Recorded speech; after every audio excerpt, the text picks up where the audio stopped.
Day world. Today I'm going to tell you how to convert a propane turkey fryer to natural gas. A lot of people on YouTube claim to tell you how to do it, show you how to do it. They don't. It sucks. This is a $130 turkey fryer kit I got off of Amazon, and never used this. It's supposed to mount up in there, and I'm going to tell you what you guys need to do. So I've got that right there. That is a 10 tip burner. This one is like a 23 tip burner. Now, this is my first purchase, but as you see, it is way too damn big. Had it mounted up on there, the flame was like crazy, like 2 feet high, and it was all up in the metal. I didn't like it. I thought it was gonna get the metal too hot. I didn't like it. So I got the smaller one. This is a 10 tip burner. This is a 1/2-inch gas line. This is a 1/2-inch gas on-off valve, 1/2-inch pipe.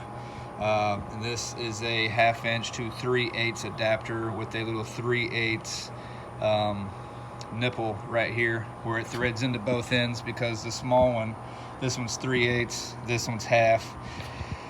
Here's the problem that I actually ran into, and I didn't know until I actually bought it. The tips that come on this are the jets, the holes are tiny, and so the flame on that was friggin' pathetic, and there ain't no way that I could have ever fried a turkey on that. And what I noticed was the tips on this one.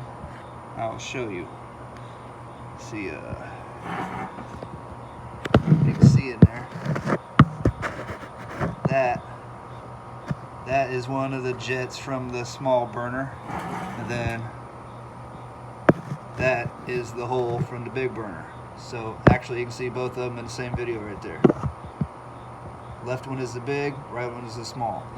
So I swapped them out. I don't know what size drill bit that's gonna take, but it'd be nice if I could figure that out. So rather than swapping them all back and forth, I'll just drill out the other 10 to the same size. So I fried a turkey on this on Sunday. It worked great. Like I said, you see the flame is huge.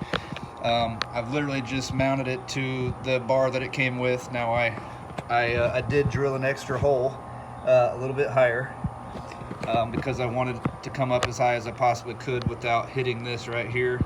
And this is just some strap that I had laying around in the garage with 1/4-inch self-tapping screws, and it's in there pretty good. It ain't going nowhere. Like I said, fried a turkey on it. It worked great.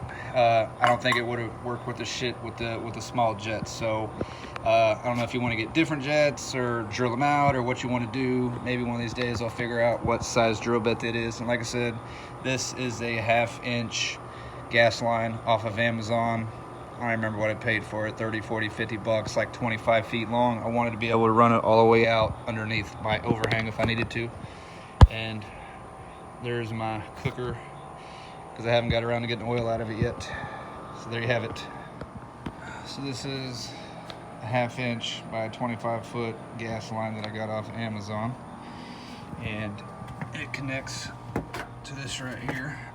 Just a quick connect that I had on the house for the grill. It's actually, they call it a 1/2-inch hose, but this guy right here actually measures 3/4 of an inch. So the one that they call the 3/4 is like an inch, and it's way too damn big. So